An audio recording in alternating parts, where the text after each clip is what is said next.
Welcome. You did it. You made it. High five. You're here with me, Leanne Reagan, and we're going to talk about conflict today and how to resolve conflict with some increased confidence and clarity with some really simple skills. And if your blood pressure has already gone up, thinking about conflict, the mere mention of that word, know that we're going to have some fun today. It's going to be engaging and active. And I promise that these skills are truly, truly, truly simple.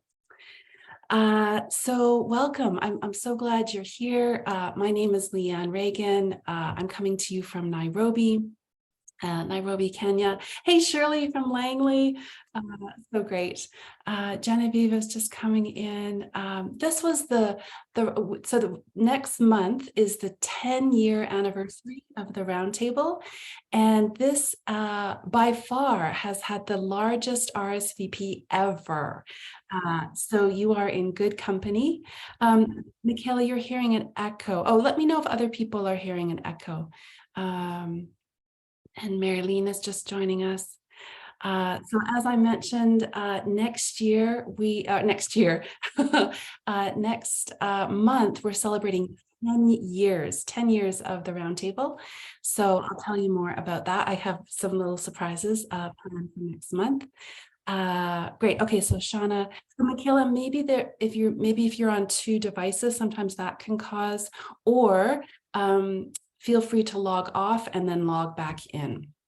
So, and thank you for your patience with technology. I know it can be swimmingly beautiful and easy and divine, and other times it can be really frustrating. So, okay, so for those that are members, you're getting one email a week to this countdown for 10 years.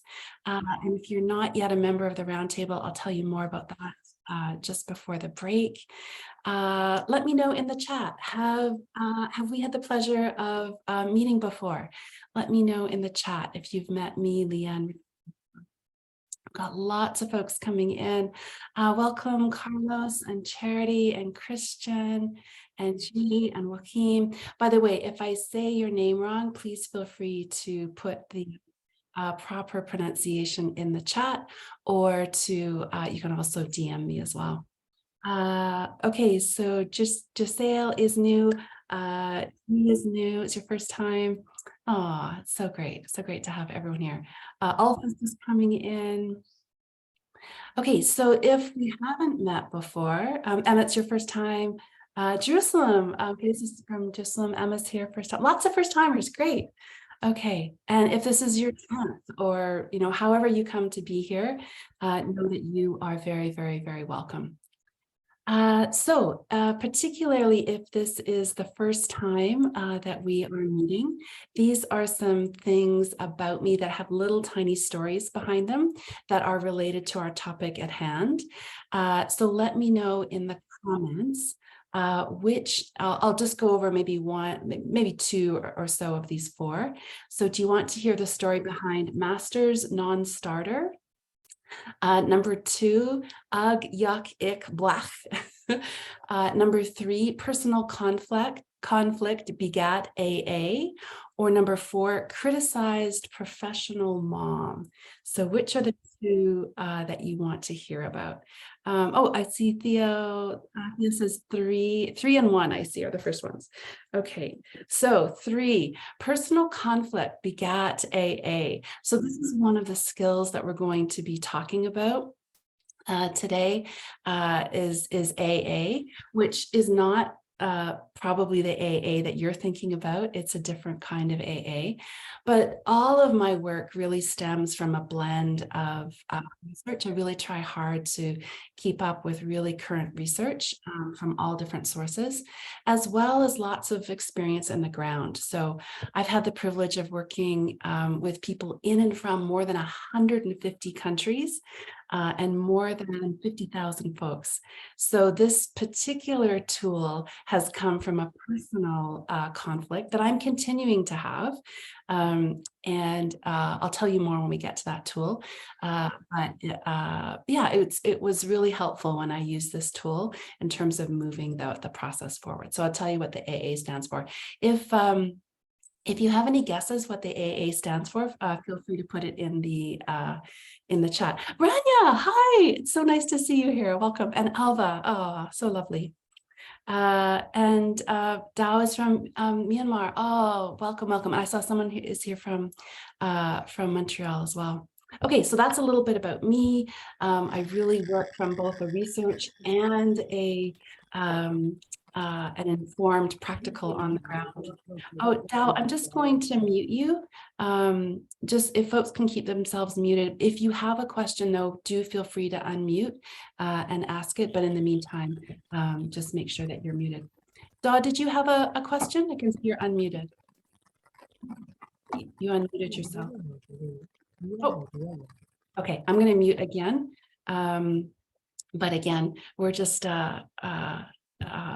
playing with technology. Okay, and then the other one was master's non-starter. So many moons ago, I did a master's degree in education, focusing on intercultural conflict resolution. And what was really interesting, I thought, so I graduated in 1999, so this was a long time ago. And when I first started to want to do that research, what I really wanted to focus on was looking at intercultural conflict resolution programs.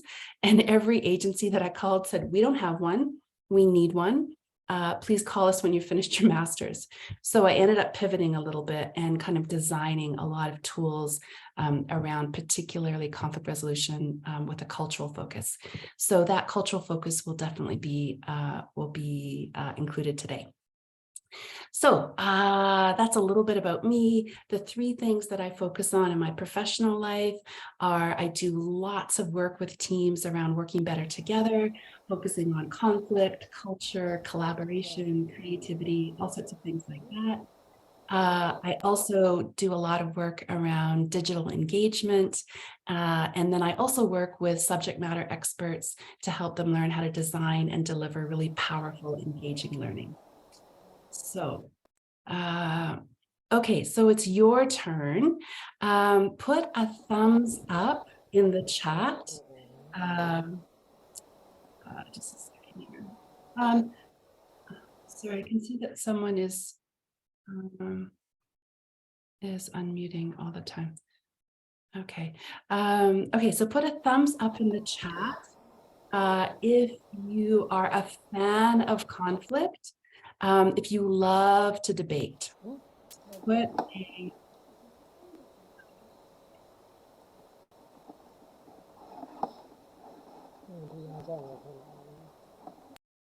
sorry, I'm just working with okay, so any thumbs up if you are a fan of conflict, you love to debate. Oh, Judithelle is saying love to debate, but not fan of conflict. Oh, interesting. Love, that's great. Okay, so we've got one thumbs up, and there's no judgment. There's no judgment, whatever. We've got another, so we've got 3 thumbs up so far. Okay, hi Pam, nice to see you here. And Marie. Okay. Okay. Oh, okay. And Francesca's saying used to be, but being very controlled now. Interesting. Oh, I bet there's some stories behind that. Okay, and put a shocked emoji face in the chat if you're surprised that such people exist, that you're surprised that it could be possible to like conflict. So, okay, we got it there. Okay, and also put any other emoji in the chat that describes how you feel about conflict. And really, I really want to focus on making this a safe, comfortable space for people. So however you come to be here, whatever your background is with conflict, please know that this is a comfortable space for folks. So I love these emojis coming in. This is great. And there is benefit simply in that diversity of how people, how they feel about conflict. That actually is a really, really big benefit to have. Hi, Ulf is saying, I have a strong preference for nonviolent conflict. Yes, absolutely. Yeah. Okay, I'm going to show you later. I'm going to show you a word cloud where past participants have told me how they feel about conflict, and you'll see the vast difference there. Christian is saying, love to disrupt, but not a fan of conflict. However, will not shy away from it when necessary. Great. So sounds like it can be quite situational for you. Okay. Lovely. Okay. And also, yeah, Pam, yeah, the word conflict gets a bad reputation. Absolutely, for some people. Yeah. Okay, and then feel free to ask a question in the chat. So I'd love to know when you're thinking about today, you have many things on your plate. There's lots of things that you could be doing. And luckily for us, you chose to be here with us today. So what's something that you're hoping to focus on today when you made the decision to come today? What's something that do you have a question? Every roundtable, I give people the opportunity to give feedback, which is really valuable. And one of the questions that's in there is asking people what they want to know about the next month's topic. So a couple of responses when I asked people what they wanted to for today were how to have difficult conversations with my boss, how to be assertive, and what are the 6 skills. Okay, and then Charity saying how to turn around conflict to strategic advantage. Great question. Marie, how to deal with someone who is utterly non-confrontational, also when necessary. Oh, nice. Okay. And Theo, how could I coach these people on separating the word conflict from the personal feelings? Oh, nice. We're going to talk a lot about that. Jorge, learn to deal with conflict the best way possible when presented with the one directing to a best outcome. Ruda, how to manage conflict with my boss. Oh, there's been a few people talk about that. Mark, how to effectively neutralize a toxic person. Nuha, I'd like to support me when refugees come and ask for assistance. You don't have the type of assistance. You feel helpless and it's really difficult to explain this in a proper way. Oh, lovely. Of course, not lovely that you have that challenge, but lovely that you articulated that. Shauna, conflict resolution with another who doesn't want to resolve the conflict, just wants to blame and stay stuck in the conflict. Rania, how to deal with someone who is not acknowledging their role in the conflict. Oof. Danielle, hi Danielle. What to do with someone in your team who's in a role of a leader, but who's taking a managerial and counterproductive approach. Building relationships after conflict. Okay, oh, these are so good. Of when to take a stand to choose conflict instead of stepping back. Alba, I want to know more about conflict. I want to learn to deal with those people that like it and find satisfaction in it. Oh, I love that you're looking to other, right? And that's one of the biggest gifts of today is there's so much expertise and wisdom in the group. So just as you are absorbing information and skills and learning today, please feel free to share your expertise and wisdom. And then Francesca, how to resolve a conflict when it becomes a reason to discriminate the person at work because of an old conflict. Oof, yes. Sunita, hi. Oh, how to respond to an aggressive remark in a team meeting directly targeting another person. And Judah Kale, I want to learn how to resolve conflict and make it useful for all. Oh, what a lovely goal. Oh, that's so great. Okay, so we are going to dive into those things in a quick minute. So thank you for sharing those questions. What I do want to encourage a couple of really quick things. By the way, I've tried to make the introduction much shorter based on feedback that a couple previously. So again, please feel free to participate. Please sign up to be a member. I'll say more about that at the break and the end, because only the members get the audio recording, video recording, workbook, and the PowerPoint deck. And today, in the email that I sent out for those that RSVP'd by the deadline, you will need a couple pieces of paper, a piece of tape, and a pen. And also, I encourage you to take charge of your learning. And one way that you can do that, I share different tools each roundtable, is with this SAKE tool. So you may want to, as we go through our workshop today, think about, in no particular order, what are the skills? So the S of SAKE stands for skills. What are the skills that you want to practice? What is your attitude like when it comes to conflict? How can you motivate yourself?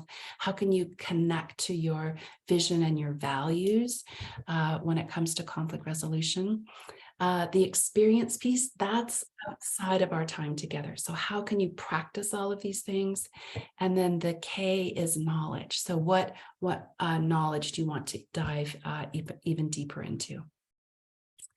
Okay, so can I get a thumbs up if you are ready to dive into our topic of these 6 skills? Great. Okay, good. I can see some thumbs up. So our roadmap for today, and by the way, let me just say,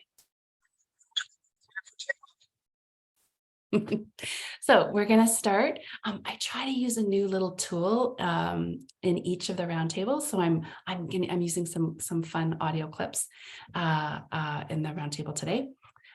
So today we're going to talk about 3 skills that you personally can use, and then 3 skills that you can use with the person or people that you're having the conflict with, and then some time to kind of reflect and where do you want to take it all going forward. And for people who are UN staff, you can count this towards your UN mandated annual training if you wish to. So feel free to fill in that attendance sheet, which I'll share that link with you shortly. Okay, so the first piece of you is what I'm calling 3 for me. And when I say me, I mean you, right? So things that you can focus on when you are in conflict, when you are struggling, and when you feel like you've hit a bit of a brick wall. So we're going to do 3 for me. In other words, that individual focus, and then 3 for we, right? So focusing on the community that's involved in the conflict. Okay, so the first 3 for me is 3 F's and strong emotions. So we're going to cover these skills here. So 3 F's and strong emotions. And what I always do when I'm talking about conflict is really encouraging you to take a different perspective. So the first, when we think about the 3 F's, the first F, these are things that our brains try to convince us that it's the only way forward, right? That we only have these 3 choices. And the first one, and by the way, I'm going to play really short video clips, and feel free if the sound is too loud or not loud enough to turn it up or down as you wish.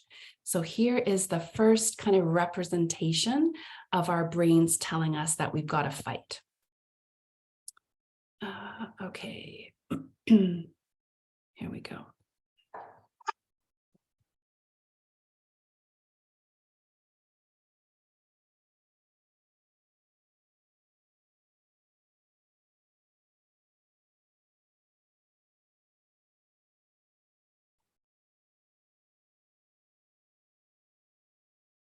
Thank you, Rania, for letting me know. I'm just going to quickly stop the share here. I'll reshare quickly. I know exactly what I did. Okay, thank you for letting me know. Okay, it should be working now.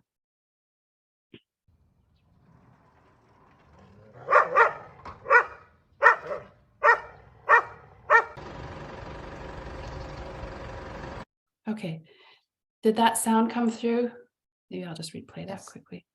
Okay, oh, good, thank you. Okay, so notice that, the brain, so one of the 3 F's is that our brains are trying to encourage us to make one of 3 choices when we're in conflict, and in no particular order, one of those choices is to fight.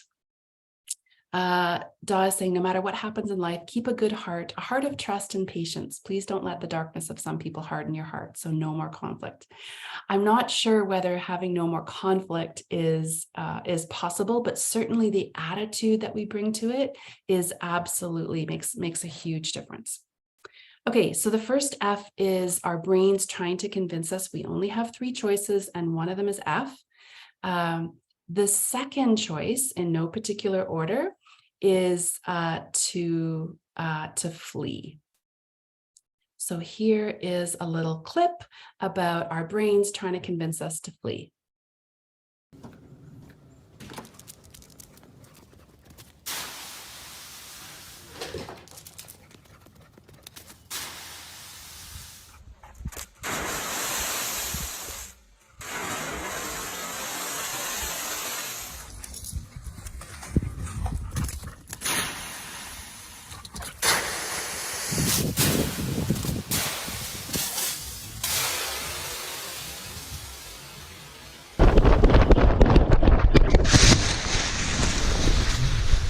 you want to show me some? Okay. Thanks, Emma. Thanks for letting me know the sounds. Yeah, that's a full-on flea, right, Pam? Oh, Sunita, you can't see anything. Are other people seeing the video? Yeah, we're seeing it. Okay, so Sunita, what I would encourage you is to log off and then come back in. Okay, so we've got our fight, we've got our flee. What's the third F? Oh, Charity, want me to replay it? Okay, I'll just do a couple seconds of it. Here we go.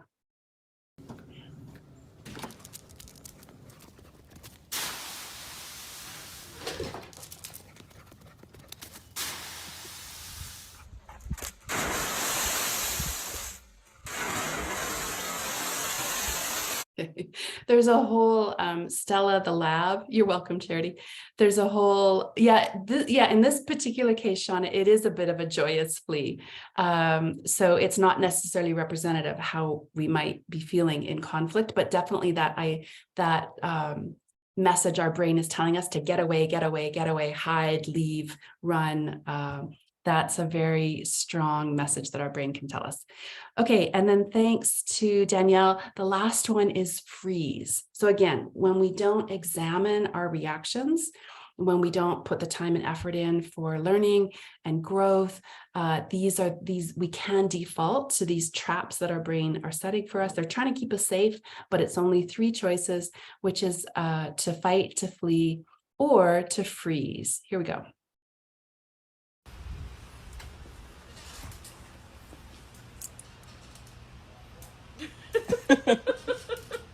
Maverick. One with the Halloween decorations.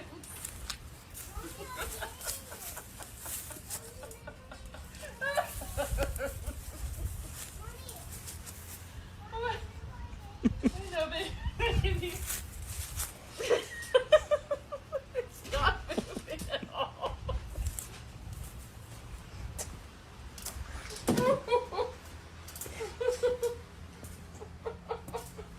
His tail's not even flinching. Maverick. Hey, come on. Mav. You're staying still as I can. Hey, it's okay, dude. Hey, come on. Come on. Yeah, exactly, Charity. When I first saw that, I couldn't believe it was a real dog. I couldn't believe that the dog could stay that still. So that might be one of your common reactions to conflict. If you're comfortable, you don't have to do this, but if you wish in the chat, you can share. Do you have your first reaction before your more higher thinking skills log in? Come into play. Do you have a first reaction? Does it tend to be fight, flee, or freeze? And by the way, fight doesn't necessarily mean physical fighting. It can mean debating and blah, blah, blah. So let me know in the chat. So we have a fight. And this is your first reaction. We've got a flee, another fight. Cesar is coming in here. We've got flee, fight, depends on the day and whom. Oh, that's clever. Fight, flee, freeze. We have one freeze. Depend on with who and which context. Cesar, welcome. So glad you made it. I'm asking people if their first inclination, this is without pausing to think and use our higher order thinking, but is your first reaction fight, freeze, or flee? Okay, and then fight. Someone, Eloisa, I used to be a fighter, but now I tend to flee. Ooh, I bet there's an interesting story behind that. In the past, fight, and now freeze and flee. Okay, we got another freeze. All of them at different times, says Shirley, and Wilkester is flee. Okay, so I love that diversity, and I'm really hoping that diversity can help inform us today, because it's all about trying to find alternatives, right? In conflict, our brain is trying to keep us safe by really, really narrowing things down, and we feel like we don't have any options, and this is what can happen to our brains on conflict. Here we go.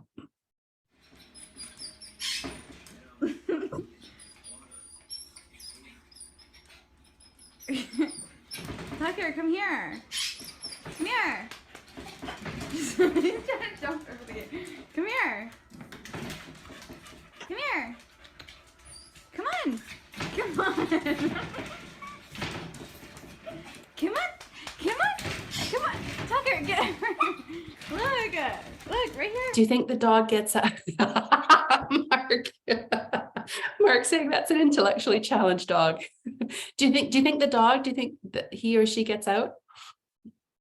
So there's clearly a dog. It wants out. There's a big opening right there. Charity's saying no.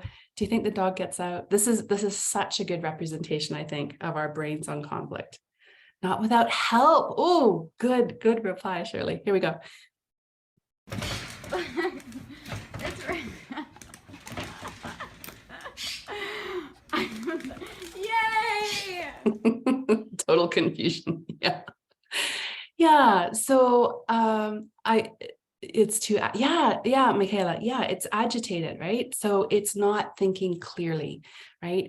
And this is our brains on conflict. When I asked, now I was doing this work, this was for a particular UN agency, and I asked people how they felt about conflict. And how we deal with conflict is influenced by how we feel about conflict to start with. We bring all of that history to the table. So yes, Danielle, the panic blocks the thinking. Yeah, and we're going to talk more about that in a bit. So this is a word cloud. If you've not seen a word cloud before, a word cloud displays the frequency of the responses by size. So the bigger the word, the more frequently that word was mentioned. And the smaller the word, the less frequently that word was mentioned. So in this particular group, what was mentioned most? How did they most commonly describe how they feel about conflict? Yeah, pretty tense. And what were some of the specific words? So yeah, tense is definitely in there. And even more common than that, what are the biggest words? Displacement. Yeah, uncomfortable, displacement, anxious, and also death, destruction, and also opportunity, right? So we bring all of this to the table, right? All of this. Doesn't matter what the conflict is about, but we bring all of that history with us. So this is another way. So the first skill then that I really want to dive into is conflict almost always makes strong emotions arise. If we didn't feel strongly about something, there probably wouldn't be a conflict because we feel so strongly. So the first skill, the first piece I want to talk to you about is, I think there's 10. Hi, Caesar. I think you got off and came back on. So lovely to have you back. So these are some really, really, really simple tips for dealing with strong emotions. So these are, I'm going to go, I think there's about 10 of them, and I'll go through them all and think about the ones that really resonate with you. And then I'll give you a chance to practice one or two of them at the end here. So one of them is simply, it's so simple, is to breathe out longer than you breathe in. And the bigger the difference between your in breath and your out breath, the better. So this is a super simple, super quick technique. By the way, we bring a lot of things to the table, of course, as I've mentioned, with our histories of conflict. And for some of us, that can include trauma and violence and all sorts of different things. So these particular ways to deal with strong emotions are for in the moment when you're dealing with someone in a conflictual situation. It's not meant to replace. I'm not saying all you have to do is breathe out really long and everything's going to be fine. So these are just in the moment to help you be able to think clearer and to fall out of the trap that your brain is trying to set for you, thinking you only have those three options: to fight, freeze, or flee. Okay, the other one is your elbows. So sometimes we just completely lose track of our body. And a simple technique is you simply cross your arms and you sort of pull and push. It's quite subtle. I'm exaggerating it. here on the screen. But if you're with someone, you can do that just really, really subtly, and that can help you manage those strong emotions, help you think clearer, and come back to the present moment. Okay, a third one is what I like to call the Wonder Woman and Starfish technique. So this one is you stand up. This is based on Amy Cuddy's research, and you either form a starfish, so you make an X with your body, standing with your legs a little further apart and your arms up, and you hold that power pose for 1 minute. Now, you don't want to do this in front of the person that you're having conflict with, because they're going to go off on a completely different tangent and wonder what the heck you're doing. This is something that you can do before you're in front of the person or people that you're having conflict with. You can also, if that's not possible, you can also put your hands on your hips and do the kind of Wonder Woman pose. And if you have some physical abilities that make those things fully not possible, you can adapt it. Even sitting down with your legs a little further apart and your hands on your hips can work. That's going to make your testosterone level go up and your cortisol level go down. Hi, Katie. Thanks for joining us. Welcome, welcome. Okay, we're talking about 10 different ways to manage strong emotions. We've gone through 3. Pay attention to what that little voice in your head is saying. If it's going, oh, I really want to try that one, or I'm not so sure about that one. Marcus saying they'll think you're doing a kung fu pose. Yeah, it could kick in their reaction to flee or to fight. So absolutely, the starfish one is something you don't want to do in front of someone. Talvi saying maybe doing it in front of the other person will break the negative trend of the interaction, as long as they don't feel threatened. As long as they don't feel threatened, it could be helpful. Sunita's saying, what does higher testosterone do? You feel more confident. You feel more confident, more comfortable, stronger, more powerful, those kinds of things. Talib saying, just say, hold on, let me do a starfish pose. Yeah, this could be part of how you start a conflict resolution process. You could explain it to them and just say, hey, we want to get out of our old ways of thinking, and do you want to do this thing? Let's try it. Okay, the opposed to that, or not opposed, like really opposite from that, is to remove yourself. So you may, if you're having a very, very strong emotional reaction, maybe tears are coming, you're angry, maybe you're really, really scared, it's an option to leave, right? To say to the person, this will connect with one of the other pieces, but you can tell them as much or as little as you want to. But leaving, like temporarily getting out of that situation, is an option. Okay, the 5th one, Talvi's saying, this is what is advised if someone loses control in your office. Yeah, absolutely. Leaving, yes, yeah. It's so simple, but again, sometimes especially if our brain is telling us we have to stay and fight, we might not think about, hey, I should really take a breather here. I should go for a walk. Okay, the 5th one is to smile. So this is another very, very strange one, and one you probably don't want to do in front of someone because it can seem strange to them. If you're smiling, they might think that you're making fun of them or something. But if you're really, really having strong emotions, so Charity, this is if your emotions are really taking over, you're angry, you're really sad, you're scared, you're overwhelmed, any of those really strong emotions, if you smile, feels very strange. It's the last thing that you want to do, but these are based on neuroscience. Our brains recognize that we're smiling. Trust me, I've done this in a number of kind of emergency situations where I've had to be really on and not flustered. It really, really works. It is astounding how well this works. So I just take a moment. I was in an emergency room. There was a critical health incident. I really needed to be present for this person, and I was just losing my mind. So I went to the bathroom, I'm crying, and I'm smiling. So my brain recognizes Leanne's smiling. oh, she must be happy. So all of these hormones get released that help me relax. And I don't actually feel happy, but I definitely feel better.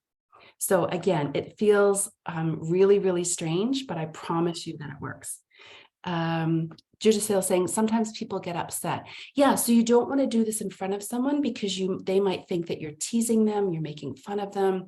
This is, again, remember, these are the personal skills, the focused on you. If you need to manage those strong emotions, just take a minute, get some privacy, and smile. It feels really weird, but it really works.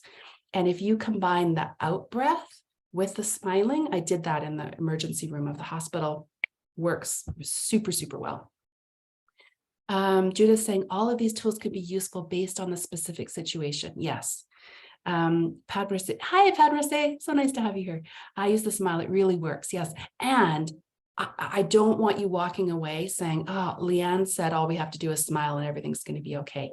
This is just to help you, your brain, and to not fall into that trap of fight, flee, or freeze.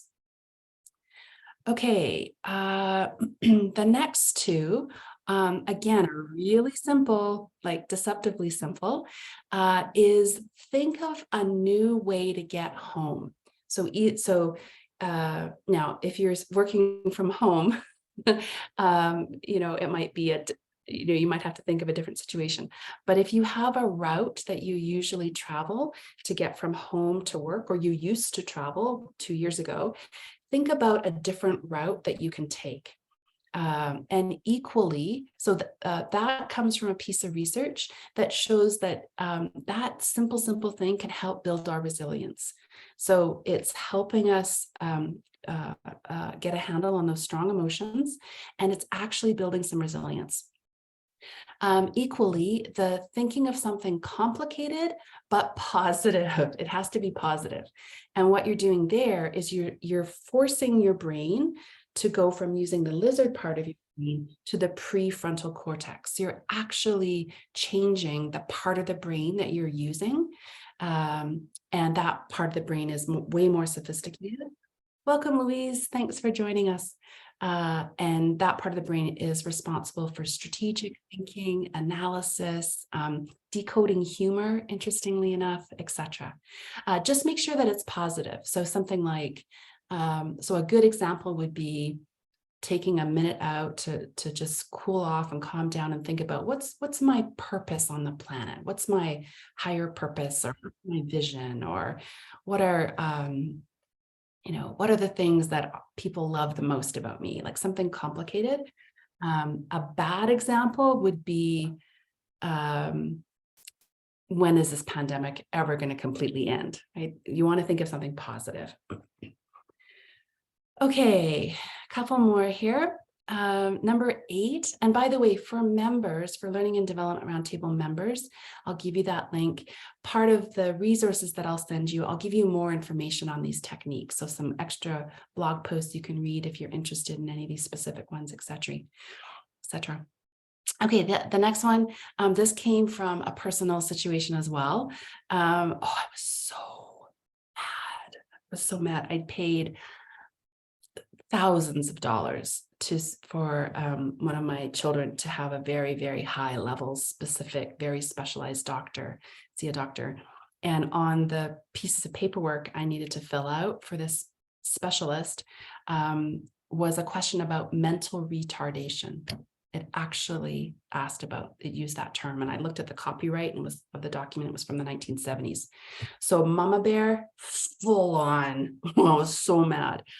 So I designed this venting technique, which is basically in a very safe way, venting. So I got a piece of paper, or I think I did it in a Word document, and I just wrote everything I thought about this doctor, everything, all the hurt, the anger, the fear, I put, and I did not put it in an email because I didn't want to be tempted to send it. So in a safe way, to get a handle on these strong emotions, feel free to carefully and safely vent.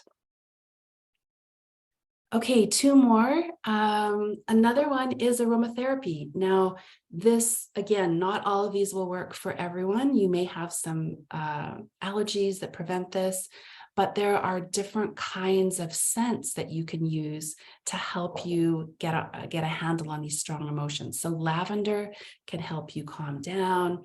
If you're exhausted and overwhelmed, peppermint or grapefruit or eucalyptus can help energize you. If you're anxious, there's an herbal remedy called Rescue Remedy that you can use. So these are all really powerful, easy to use. You probably want to test them ahead of time if you haven't used them, because you don't want to have an allergic reaction or something like that right before you're dealing with a conflict. Okay, and then the last one is honesty is sometimes, depends on who you're dealing with, the best policy. So you may want to say to the person that you're having conflict with, wow, I am really angry, or I'm really embarrassed or overwhelmed or scared by this conversation, and I need to take a break. I need you to know that. I need to, fill in the blank. Now, depending on the person that you're with or the people that you're with, you may or may not be able to do that. But even just admitting, like recognizing it to yourself, oh, I'm really having a strong reaction here, can be very helpful. Daw is saying, keep on smiling, keep on shining. Alpha saying, venting through drafting an email really works as long as you do not send it.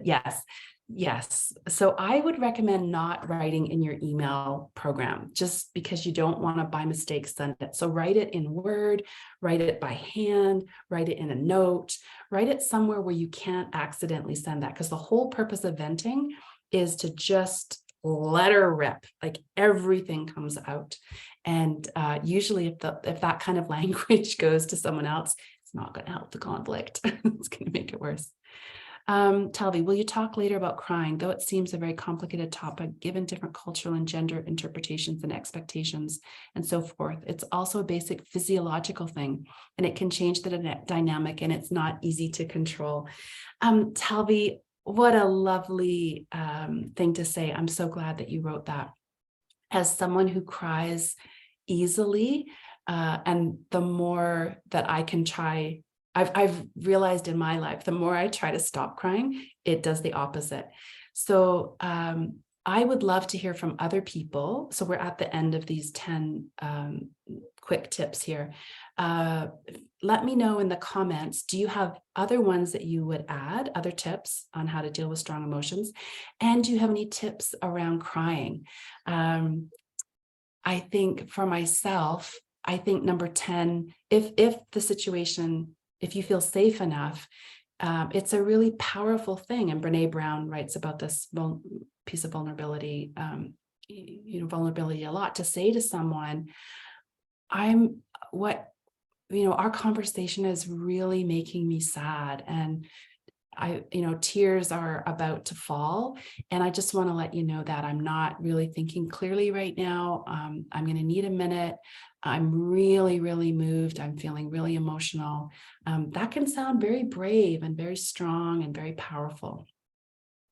Sunita is saying feedback once one has calmed down. Yeah, you can go back and say, I was feeling, really emotional. I had some really powerful emotions here.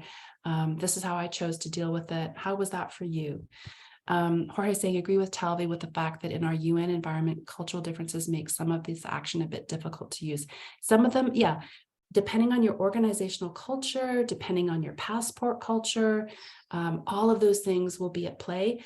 That's why I trust you as the expert in your own life to pick the couple that you think, oh, I could see myself using that. Danielle saying, when I realize that I'm getting upset or angry, I say to myself, stop, and then I can think about the next step. Oh, nice.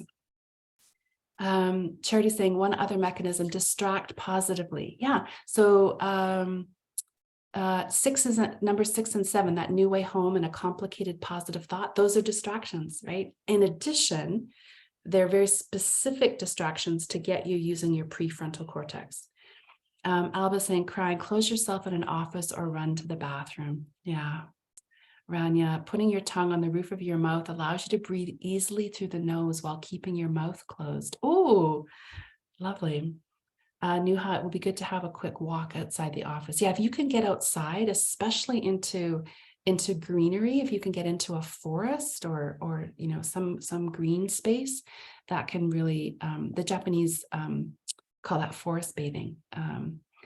Razan is saying, asking to terminate the discussion and get out. Yeah, to simply say, I really know this is an important topic to talk about, and I want you to know I really want to resolve this conflict. Right now, I am afraid I'm going to say something wrong or hurtful, and I don't want to do that. So I'm going to excuse myself, but I really want you to know that I want to come back to this. Yeah. Okay. So you've got 10 different ways there, plus the ones that folks have talked about. Diana saying, clenching my fist before saying what I want to say, then release when I feel better. Oh, and I'm clear about what to say. Yeah, nice. Yeah, how you use your body, particularly if there's power imbalances, there's a gender imbalance. You know, sometimes us women, we tend to squinch, we tend to put our hands to our head to the side and hand, you know, over our mouth, shoulders down, back, take up more room. You know, culturally, if that works for you, are all really simple, powerful skills. Okay, I would love to move on to the second skill. Can I get a thumbs up to do that? With a reminder that members get the PowerPoint deck, the recordings, all of that kind of stuff. Okay, great. Okay, so again, we've done the 3 F's, and we've talked about 10 ways to instantly lower your strongly felt emotions right on the spot, right? Really, really simple ways there. So let's go into AA. And then the third one will be key quadrants, cones, and continuums. But first up is AA. So AA in this case stands for an attitude adjustment, So how we see the conflict, I mean, it's amazing to me, especially in North America, when I did my graduate research, us North Americans are really, I have a Canadian passport. I've lived in Nairobi for almost a dozen years now, but my passport is from Canada, and we're really fond of lists and numbered things. So I really saw in the research that conflict resolution was about, if you just follow these 3 steps or these 5 steps, or, you know, and the assumption was that those steps would work with anyone, anywhere. I kind of take the opposite view, that with one particular conflict, let's try to come up with 10 different ways to move forward. Like, so we're not feeling like we're in a box and we're really squished in. So one of the ways that you can do that is with an attitude adjustment. Now, I'm going to ask you, and I know it's not a huge space, and if some of you are on tablets, this will be a little bit harder, but feel free. I've opened up in a moment, feel free. I've opened up the annotation, so you can go to your the text tool, and you can write in these columns. So we have enough space for 1, 2, 3, like, I don't know, 10 or 7 or so.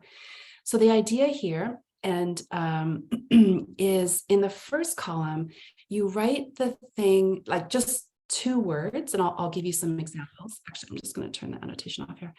So one of the things that's causing a conflict for you. So for me, as an example, this person lied to me. So it was clearly, there was no doubt about it. This person lied to me. So that's what I would put on that, in that first column. My original initial attitude was that she was being duplicitous, that I couldn't trust her, that that she wasn't trustworthy. I was so upset when I found out that she had lied. The third column, this is the hardest one. The first 2 will probably come really easy. The third one is where you put, what's an alternative explanation for that behavior? what's an alternative attitude to have towards that thing that is bugging you? So in this case, I thought, well, maybe she was doing the best that she could. It was a really stressful circumstance. And maybe she just didn't feel comfortable telling me what was really going on. And she felt, we had just met, like it was the first time we'd met. And she was trying to put on a brave face, and she was just doing the best that she could. So that was a massive help for me in thinking, well, what else could this be a sign of? So Nuha saying one of the area managers is not performing her duties. Okay. So let me, I am going to turn on the annotation here. So if you wish, actually I can do the first one. So we'll put here, and I know if you're on a, so you want to hit the text tool to annotate this. So we'll do the first one all together. So, Nuha, what's your original attitude towards that? Oh, sorry, you put angry. Okay, so you're angry. Okay, and what could an alternative attitude be? They're not performing their duties. What could an alternative?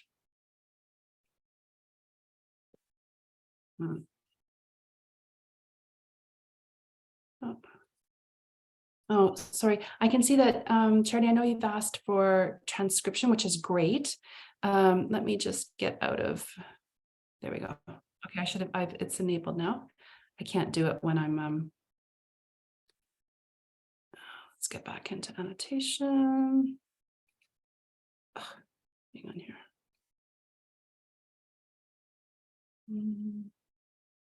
Okay. Understanding the problem or the challenge, empathy. Okay.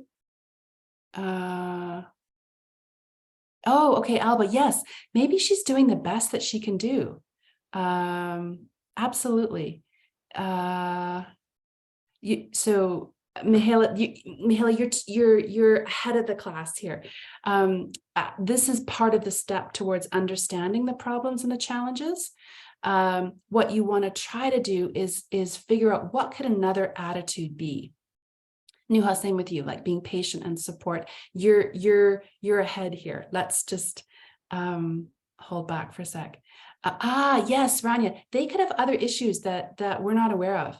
They could be a brand new mom, first child, has not been getting zero sleep, but doesn't feel comfortable saying that.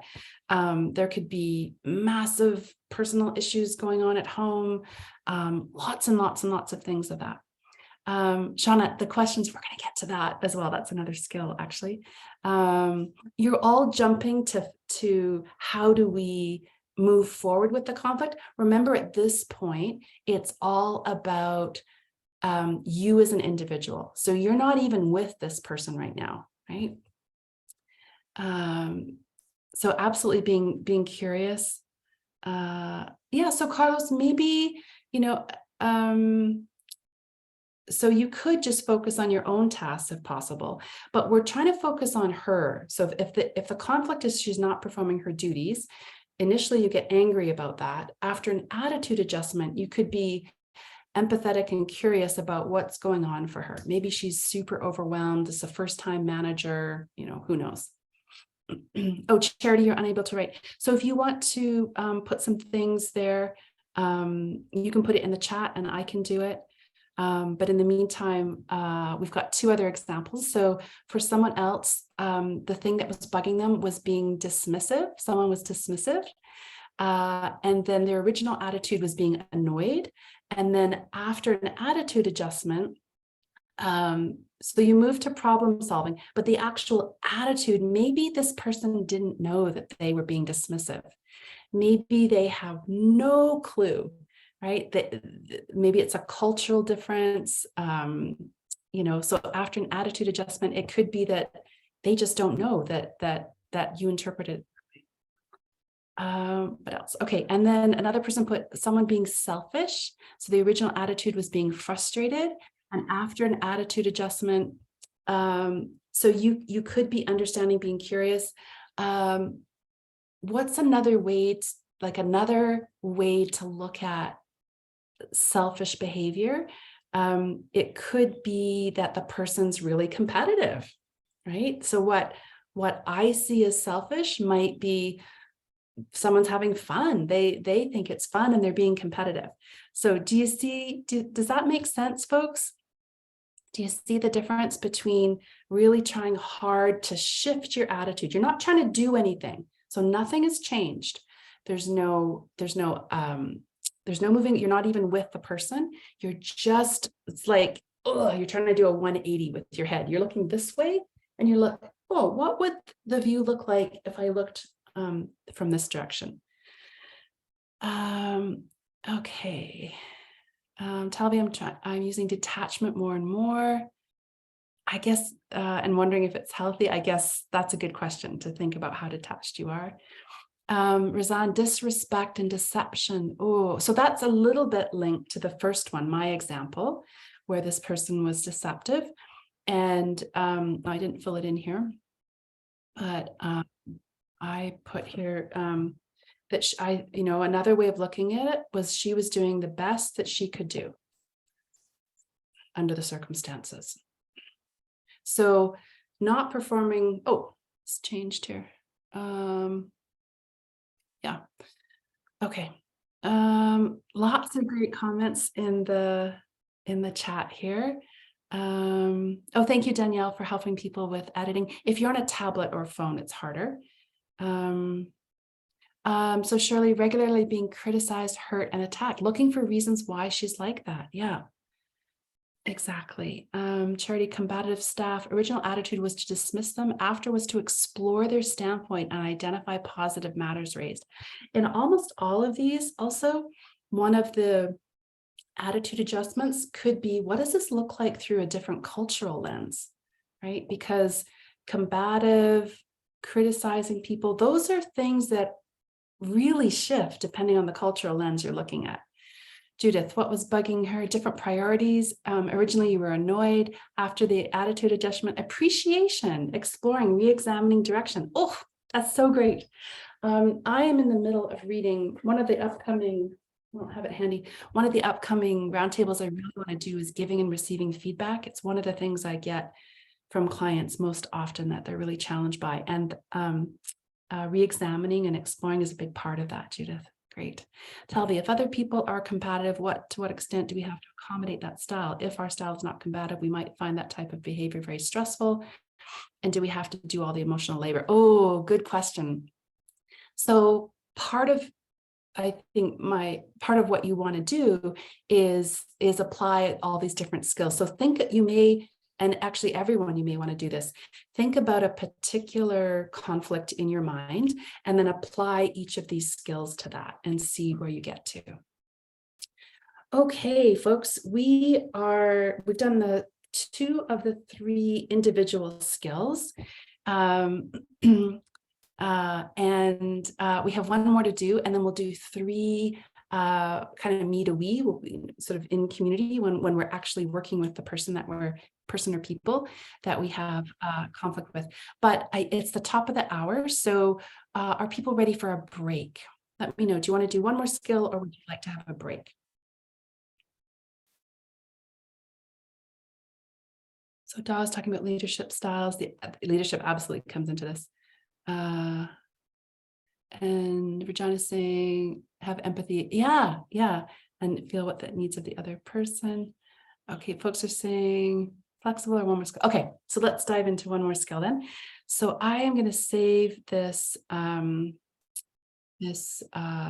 screen grab here. So I'll put that in the workbook that members get.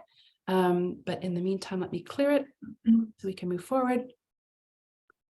Okay, and just a real high five. You've already done 2 out of the 3.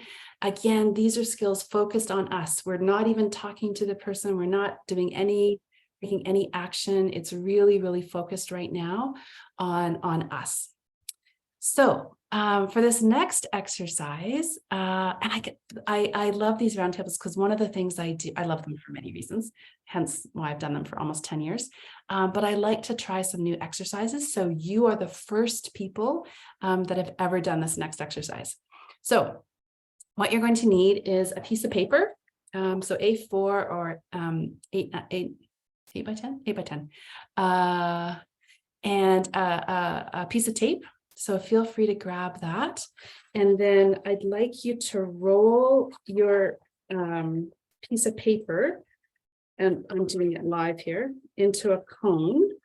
And I'd like the bottom of your cone to be as small as possible. So really, really, really make that as tiny as possible. So here's my example. It's a scrap piece of paper. Mine is still quite big. I'd want to make it small. So take that piece of paper and make a cone. And then once you've got that hole as tiny as you can make it, and then you want to either hold it or put a piece of tape on it. So you can tape it or put a hold on it. Hi, Margaret, welcome. So glad you're here. Just grab a piece of paper if you have one handy and make a cone out of it. So the tip you want to make as small as possible. You can tape that or you can just hold it. And then I would like you to bring it to your eye. So you're going to look through the big end, out the small end. You're going to look through one eye only. So you're going to open one eye and close one eye. And you're going to look. So do that now. You can be looking at the screen. And then I'm going to ask you to close your eyes just for a second. And I'm going to change the slide. And when I say open, just open that one eye and don't move your cone. It's really important that you don't move the cone. And think to yourself, what is on the screen? What is the picture that's on the screen? So other than why the heck are we doing paper cones? Does anyone have any questions? You want a paper cone? The tip should be as small as you can make it. You want to look through that cone on the screen right now, through one eye, keep the other eye closed. Any questions? Yes, Dilber, you're going to be looking at just one point and you're not going to move the cone. You're not, that's really important. You're not going to move the cone. Okay, so barring any other questions, thank you for participating, doing this kind of unusual thing. So I'm going to ask you to close both eyes. Don't move the cone. I am going to change the slide and I'm going to ask you, I'll tell you when to open your eye. And then once you open your eye, see if you can figure out what you're looking at, but don't move the cone. Okay, so close your eyes, close both eyes. Both eyes are closed. You should not be able to see anything now. Keep your cone steady. Okay, open one eye, just one eye looking through the cone. Don't move your cone, just look through one eye and make a mental note of what you're looking at. And then close your eyes, close both eyes. Okay, and tell me in the chat or unmute, what were you looking at? What do you think you were looking at? A bird, says Yi. Okay, a pipe, says Carlos. Judith, black darkness. Whoa. Okay, a snail, said Charity. Christian, a tool belt. Genevieve says a chicken. Regina, I only saw white. Maria, tools. Alba, a metal brush. Rania, oh, this is interesting, a mess, junk. Okay, Theo, a ball, but with a question mark. Talvi, toys, machines with question mark. Francesca, a monster. Pam said a screwdriver head. Judith Gale said E. Jorge, cross in a circle. No idea, says Patrice. That's great. A bug or a lawnmower. C, screwdriver. Couldn't tell. Saw dark colors. Okay, here. Oh, lots of screwdrivers. Okay. A toy monster. Okay. Do you want to see what you were actually looking at? You want to see the whole picture? Bunch of mechanical things, wires, handles, junk. Coral, says Cesar. Okay, here's what you were looking at. Here's what you were looking at. So, right, Charity? Right. So here we have your coral, we have your cloth, your monsters, the sea, bugs, lawnmowers, toys, machines, balls, tools, etc. Okay, do you want to do it once more, or do you want to move on to the point of the exercise? Danielle saying, I was seeing a small part of the right edge of the image. Great, okay. Jorge saying once more. Okay, so you know the drill. Okay, so that same cone, you want it to be as small as possible at the end. And just to know, we'll do one more, and then we'll kind of debrief it quickly, and then we'll have a break, and then we'll finish up. So get your cone up on looking on the screen, but please close your eyes because I'm going to change the screen. Change the screen. So close your eyes, close your eyes, close your eyes, close your eyes. Okay, open one eye through the cone and see, don't move the cone. See if you can tell what you're looking at. See if you can tell what you're looking at. Do not move the cone. Okay, and open your eyes and tell me what you thought you saw. What did you see? Margaret, fish. Okay. A black smudge like an oil paint. Oh, I like the interpretation there. Fish, a fish tail, little bug on a plant. No idea. Peat bog. Nothing. Hole was too small. Oh, more dark colors. Maybe my cone point is too small. Fish, brush, pink spot on a fish head, wood, finger, black spot, darker color, white dot. Okay. Oh, I'm surprised that so many people got it. This is what you were looking at. Painting of a fish. So surely I happen to know where the general region you're in. Oh, Cesar, dry leaves in a forest. This was taken last summer. I'm from Vancouver, Canada. And this was taken of spawning salmon. So this is not a painting. This is behind a thing of glass. So these are real fish, and they're working hard to get up the river and spawn, as you can see by one of them, which has torn some of its skin.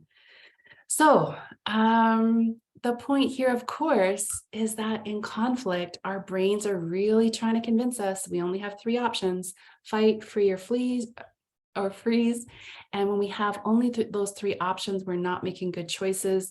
We really zero in and we get stuck. That person is lazy. That person doesn't respect me. That person is awful, horrible, terrible, no good, very bad. We really, really, really zero in, and we just get stuck with these big barriers around us that have us make assumptions and not be able to move forward. And then it's a bit of a vicious cycle. Our emotions get really, really high, and then we think strategically even less. So we've already covered that first skill of those 10 tips to help you get a handle on those strong emotions. And the second one is to really realize that that it's important to really zoom out. So we're going to turn this cone into continuums and quadrants. I can see Celso, you've got to go. As long as you're a member of the roundtable, you'll get everything emailed to you next week. So just make sure that you're a member. And Genevieve's got to go too. Okay, no worries. Thank you for showing up. I appreciate it. Okay, so how do we move from a cone to a continuum and a quadrant? So continuums, Regina, I'll tell you in just a second. I'll share the link with you on how to be a member in just a second. Thank you for asking. So continuums are a really powerful way of moving from that pinpointed zone to broadening our perspective. So a continuum is getting away from yes or no, black or white, right or wrong thinking, where it's very binary. So instead of having it very binary, we move it to a continuum. So some continuums are, should the conflict resolution be indirect or direct? Should it be quick? Should it be slow? Should it be verbal talking? Should it be nonverbal? Should I try to do this through email or a letter? Should it be very structured? Do we need a very precise process?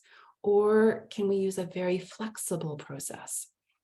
Can it be led by the individuals involved in the conflict? Or is there a larger community involved that needs to be integrated? Are we looking at the big picture of structure, policies, systems, systemic? Or are we looking at it from a very individual point of view? Are we being very expressive, which is all about process, or are we being very instrumental? Let's get it done, get the conflict resolved. Can we be very fluid in this, or do we really need to be linear? So these are some examples of continuums. And then the next step is to put them onto a quadrant. So we've gone from this little tiny cone to a continuum, but we can do even better. We can do a quadrant. So here's an example of what I mean. So have a conflict in mind that you're dealing with, and then pick 2 different continuums and put them on a quadrant. So here's an example. So this is all about change management, right? The example here is focusing on change management. So I've used evolution and revolution. So revolution is like big, bold changes, and evolution is very subtle, very soft, very gentle. And then I filled in some examples in each of those quadrants. So when I put revolution, and here, let me just annotate here to make this easier for you. And I'm aware we're going to have a break really soon. I'll just finish talking about this and then we'll have a break. So if I wanted to move forward in terms of change management, maybe that was it's just a conflict that's really bugging me, our department, our team, whatever, we're just not dealing well with change management. So revolution, big, broad change, and individual focusing just on me. Maybe I think this is a field that needs a lot of support and a lot of help. I'm going to get a master's degree in change management. When I put together evolution, which is soft, gentle, subtle, and individual, maybe I'll set aside 1 hour a week to research change management and see how I can help our team then move along with this change management process. When I put together revolution and the bigger picture, so social, systemic, organizational, maybe I want to create a change management roundtable and have people every month or every 6 weeks or every week come and really focus on this. Or finally, if I want to focus on social, systemic, and evolution, again, that soft, gentle piece, maybe I have my team fill in the change personality survey, and we discuss that at our next meeting. So to do this exercise, and you can do this on your own time, I'm just going to clear this here. What you want to do is pick 2, and you can try it for yourself. What I strongly give you this hint, you would need to ignore that little voice in your head that's saying, this isn't going to work. That's a dumb idea. That's never going to work. The whole idea here, you don't have to do any of these. It's just to get you thinking, instead of seeing out of this end of the cone, it's really opening up your possibilities, right? And then also we've used this as an individual tool. Right now, this is the 3rd of the 3 tools focused on us as individuals, but you could also use this tool with the person you're in conflict with. Okay, thanks, Da, thanks for coming. Okay, so we have done a ton of work. Also for the members, I'll send you an editable quadrant that you can fill in and work on this, and I'll send you some more resources about that. But in the meantime, let's get you to your break. two quick things. If you are UN staff, I'm teaching a work-life balance course November 1st and 2nd. That's 2 hours on the 1st, 2 hours on the 2nd, and 2 hours on the 15th, and 2 hours on the 16th. Those are two separate courses. And then I'm also teaching effective online presentation to UN staff. That's November 15th and 16th. So I'll put these in the chat. And how you get more information is all there. And then if you are not already a Learning and Development Roundtable member, membership is free and the link is right there. So are we good for like a, I don't know, 7-minute break? Does that work for people? Give me a thumbs up. Are we okay for a 7-minute break? Okay, great, everyone. Have a lovely break. We'll see you back in 7 minutes, and we'll start on the group, the community-based tools. Thank you so much. You're just rocking it. Thank you, thank you, thank you.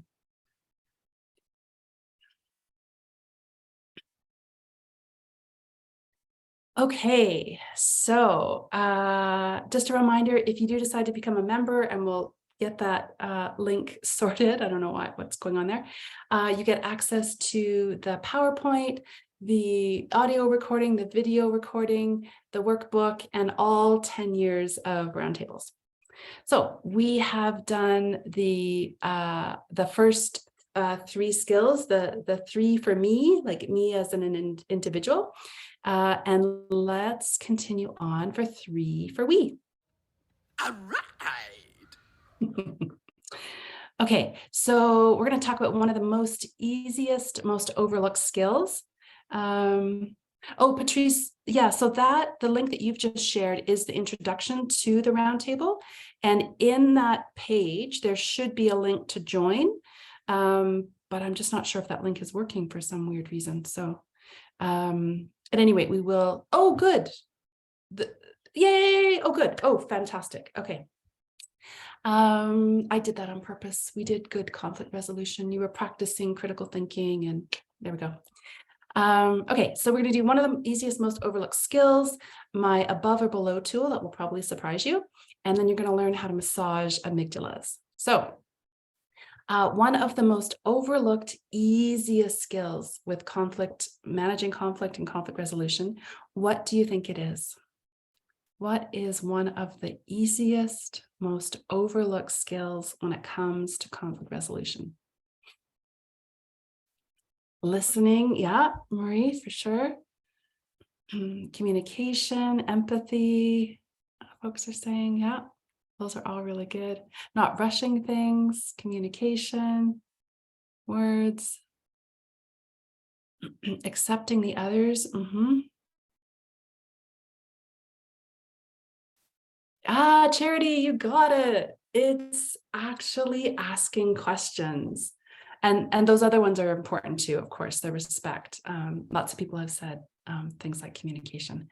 And one specific piece of communication that's really, really specific and helpful and easy is asking questions. But it's hard because we want to know, right? When you ask a question, it means you don't know.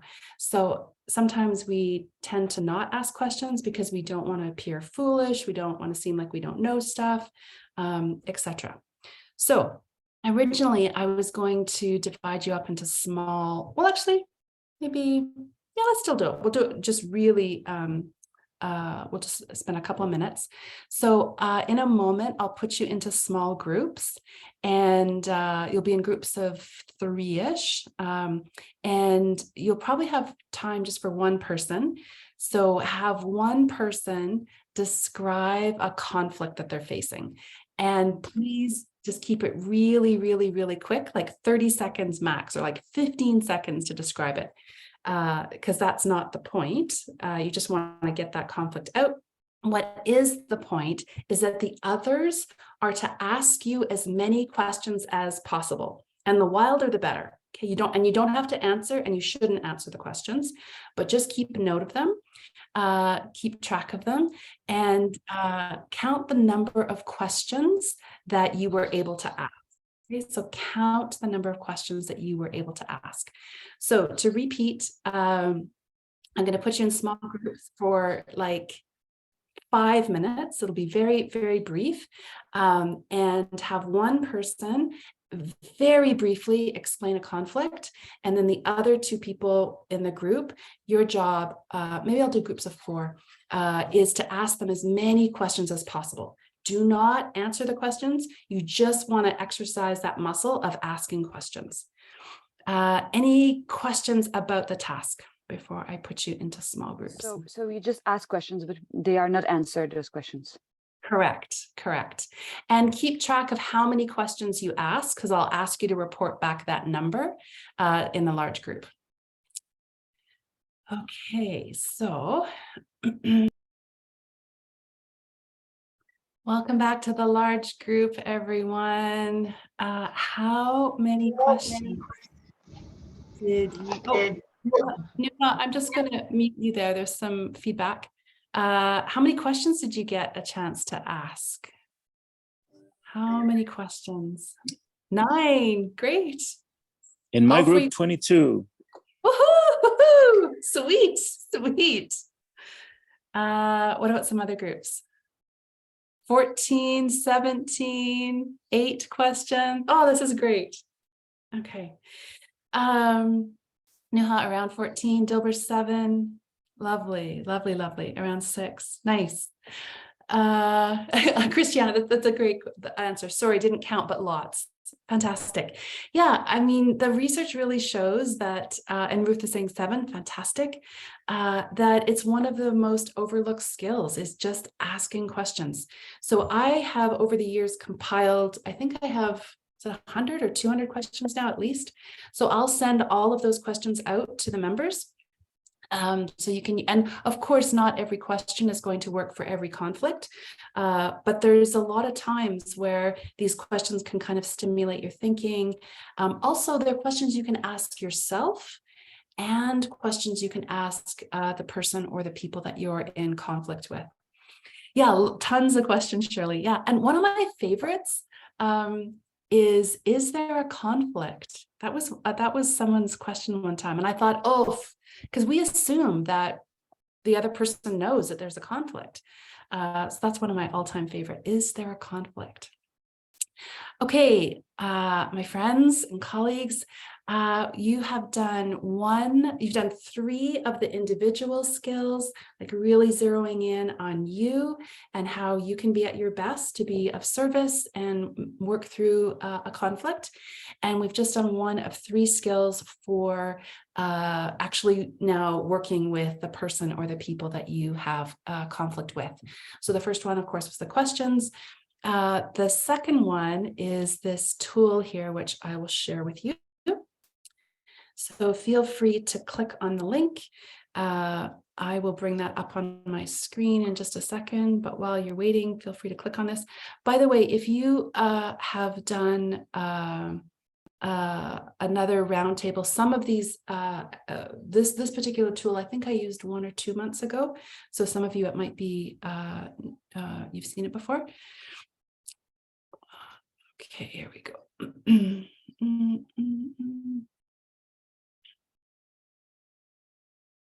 Just a second here.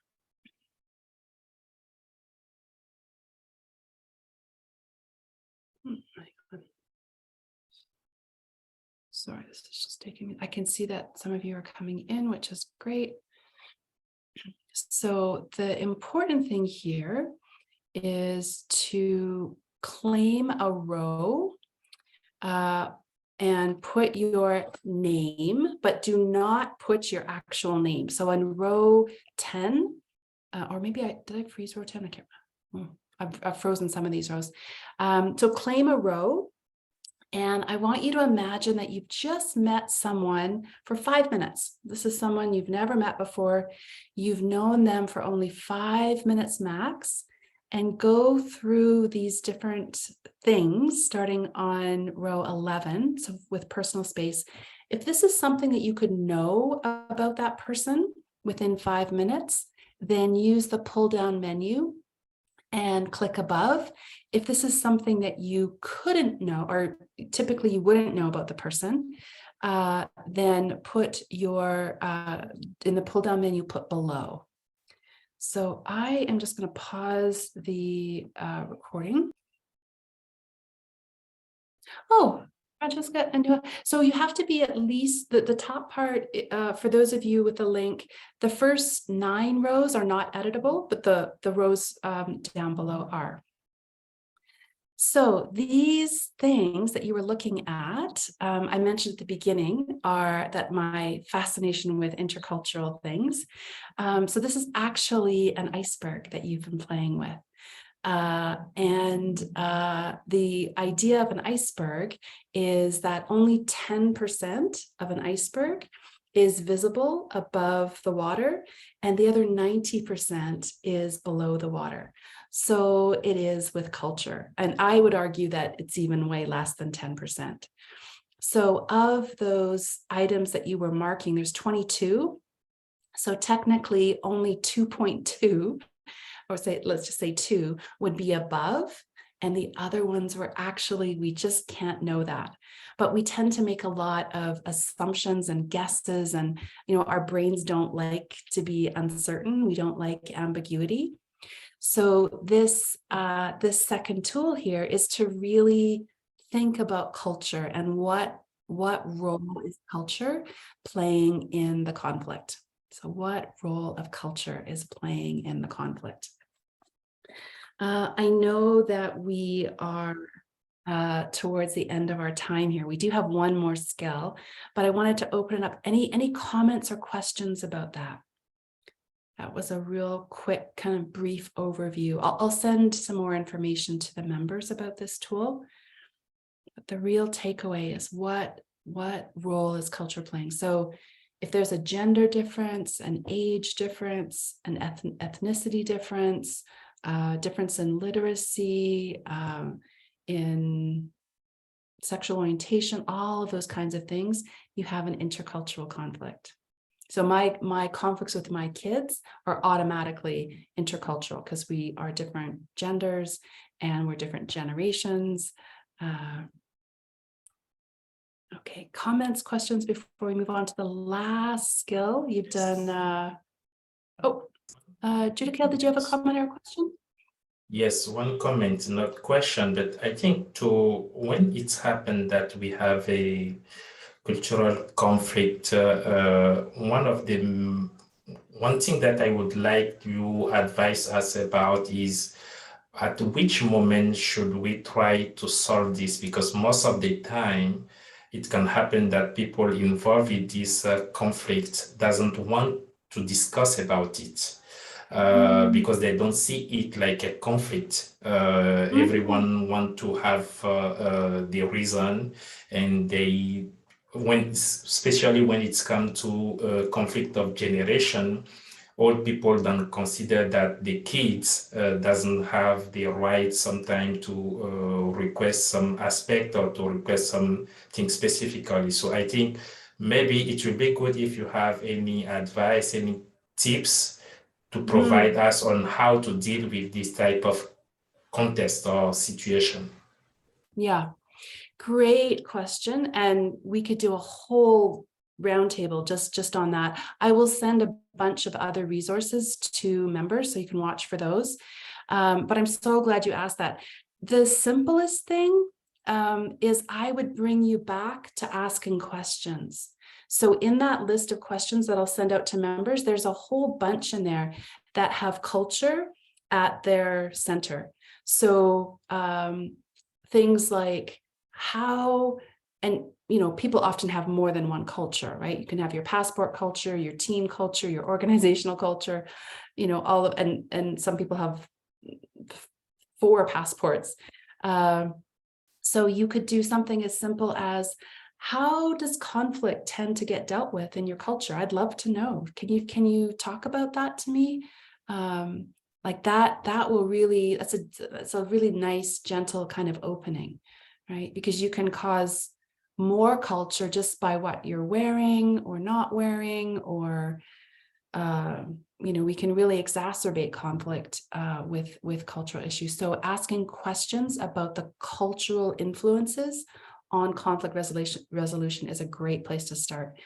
Alpha saying culture is a big issue. Some conflicts derive from cultures not aligned with UN values. Absolutely. Racism, corruption, nepotism, misogynism. Yeah. And I've noticed, with the UN, I mean, you can't really get a more intercultural organization. And yet, in my humble opinion, I think we kind of assume that people know how to work interculturally because UN staff do that. But we don't necessarily take a step back and think about, have we had some training around that? Have we really paid attention to that? We just kind of do it. Margaret saying, ignore it and hope it goes away. That's for some folks, depending on your background with conflict, your individual preference, your cultural preference, that's absolutely a choice for a lot of people. And Charity, intersectionality, absolutely, absolutely. And sometimes those things they don't agree. So how one piece of my culture might approach conflict resolution might be in direct conflict, pun intended, with another piece of my culture. Okay, absolutely, Carlos. Okay, and Tavi's saying, so Carlos is saying about the link. Yeah, I'll definitely get that sorted out. Tavi saying, reflecting on the various points we discussed, I'm wondering how we avoid doing most of the labor. I think a couple of people mentioned the issue of the other person appears comfortable in their conflict zone and don't really want to leave it. It could have been a big part of their way of being and hard to budge. So a big, not always a big, but a piece of conflict resolution sometimes is acknowledging that not all conflicts can be resolved. I'm in the middle of a conflict right now, and I am bending over backwards trying to think about, okay, try this, let's try this, let's try that. And some of them, they're just not, or actually, I should say they're not now, right? We can always, circle back. And we also want to be mindful of, the emotional effort we're putting in, especially if there's a gender difference, if there's a power and privilege difference, those kinds of things. Okay, these are fabulous questions, absolutely fabulous questions. We have a couple of minutes left. May I get a thumbs up to continue with our final 6 skill? We've done 3 individual, and we've done 2 for looking at we, the group, and now we'll focus on the last one. Okay, great. Okay, so you are going to learn how to massage almonds, which will help you move forward even in the trickiest of conflict situations. So I wanted to end with this one. This is, again, it's pretty simple, but it has dramatic impact. Margaret saying, I often find time is on our side if someone doesn't want to participate in resolving conflict. They may in the future. Absolutely, Margaret. Yeah. So it might not be resolvable right now, but it might be in the future. Okay, on the count of 3, everyone please unmute. And on the count of 3, say amygdala. So everyone unmute, put your speakers on. And 1, 2, 3, go. Amygdala. Amygdala. Awesome. Okay, you can mute again. You now know how to say the Greek word for almond. You know how to say the Greek word for almond. And amygdalas, so why am I talking about amygdalas and almonds? Because, yes, Padma say, it's the part of the brain. Yes, you have 2 amygdalas in your brain. And the Greeks didn't, the Greeks named the part of our brain, but they didn't know what these things did. And they're like, it looks like almonds, let's call it almonds. So that's why your amygdala is called your amygdala. So your amygdala is responsible for making 2 decisions. Information comes into your brain and your amygdala decides, I can eat it, or I'm in danger of it eating me. So if your amygdala decides, I can eat it, it means I'm comfortable, confident, I feel safe, I feel like I belong, I'm okay, I'm not in danger. If your amygdala decides it's going to eat me, it means I feel embarrassed, in danger, awkward, uncomfortable, angry, upset, shamed, any of those things. And when your amygdalas decide that, your hearing starts to decrease. And you're using that reptilian part of your brain, which is really not great for conflict resolution, right? When your amygdala decides that I can eat it, in other words, I'm calm, I'm safe, I'm okay, then we're using our prefrontal cortex. So I did have this, video clip queued up. So I just want to give you an example. This is from I guess a TV show called This Is Us. And this is a sublime example of someone making sure that other people's amygdalas are feeling good. They're feeling safe. So I'm just going to play you a little bit of it.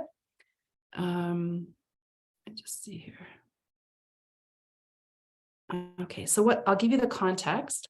So this woman is pregnant and she has a high risk pregnancy, and she's gone into labor, and her regular doctor is not able to deliver the babies. So her amygdala is firing. I'm in danger, I'm anxious, I'm stressed.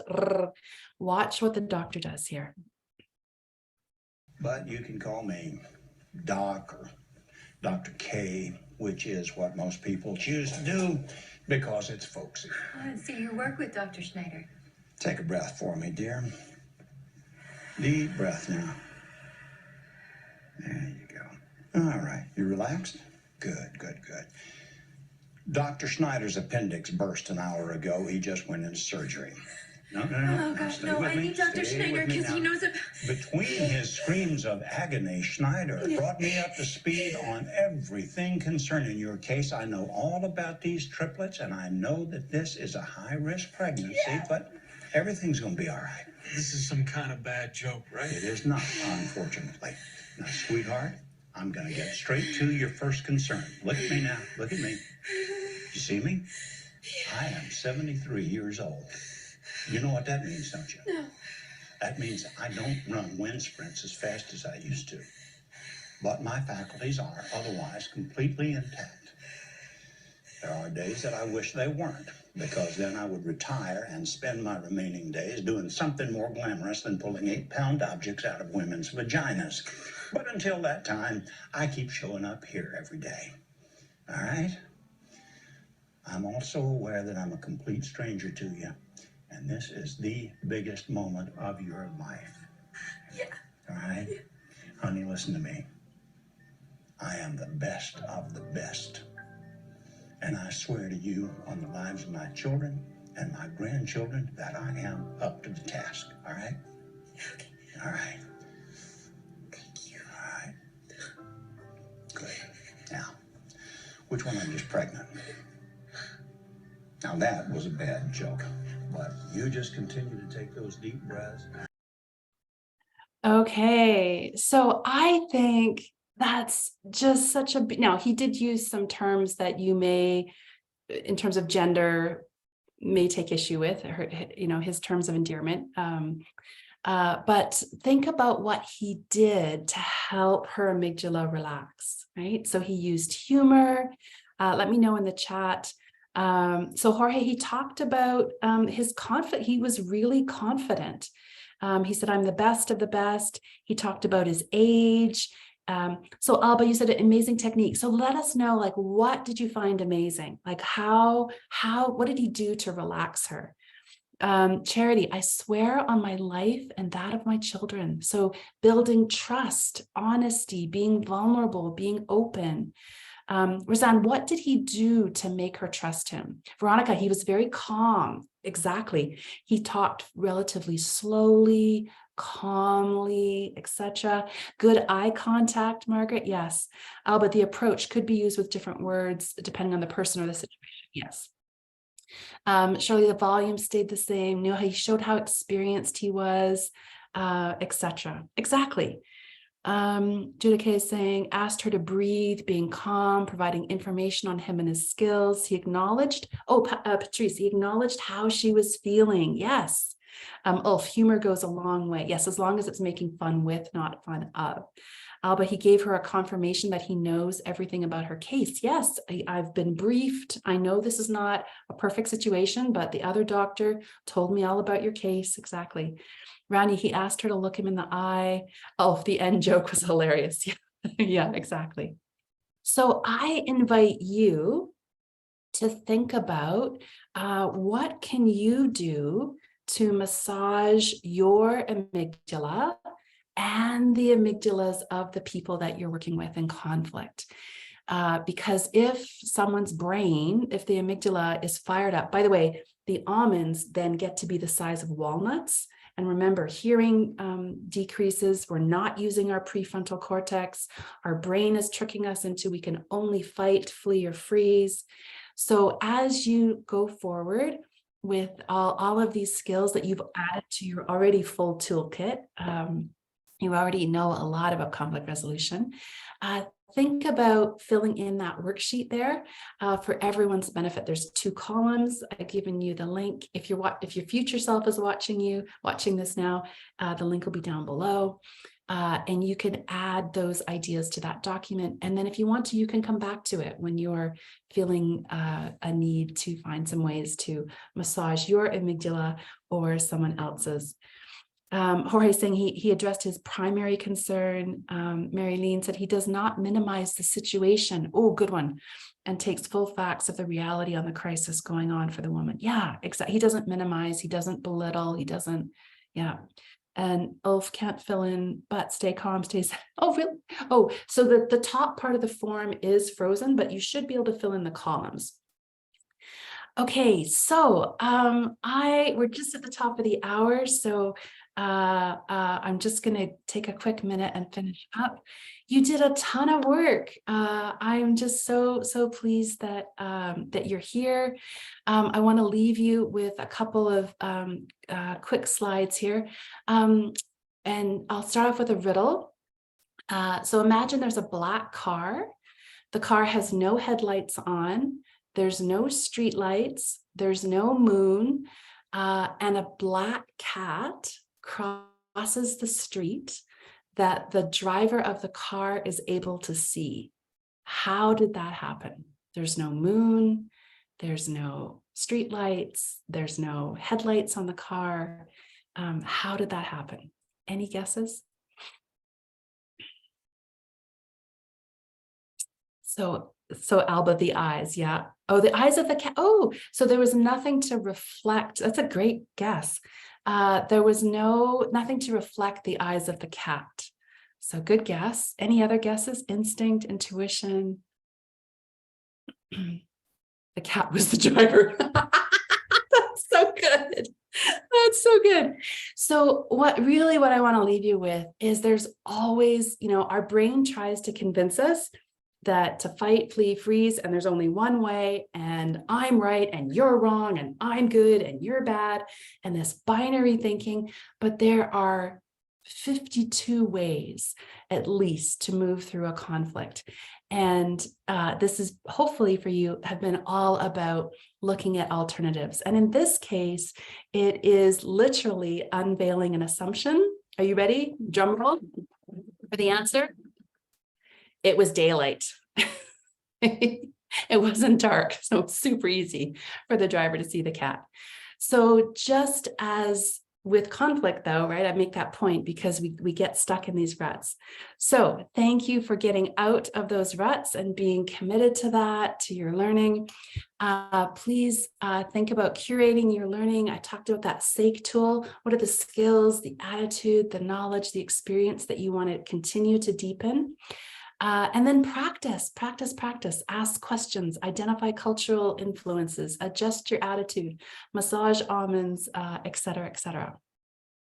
As I've mentioned, only learning and development members get access to all of the resources.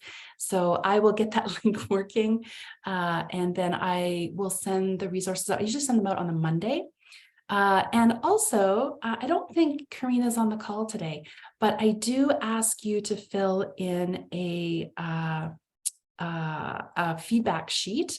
And part of the benefit of filling in that feedback sheet is that you can potentially win a free course. So Karina Giselle Campanoli, you won access to my Ban Boring online meetings. So I will share that with you. If you enter the feedback, if you fill in the feedback form, you'll automatically be entered to win next month to win Ban Boring online meetings. So this is the form right here. I'll put it in the link, and I'll also put it in a follow-up email. That's the feedback link. Our next meeting is November 17th. And we're going to do some cool stuff around listening, collaboration, all that kind of stuff. And if you are a UN staff person and you want to get this counted towards your annual training, the link is there. So sign up to become a member with the link when I send it to you.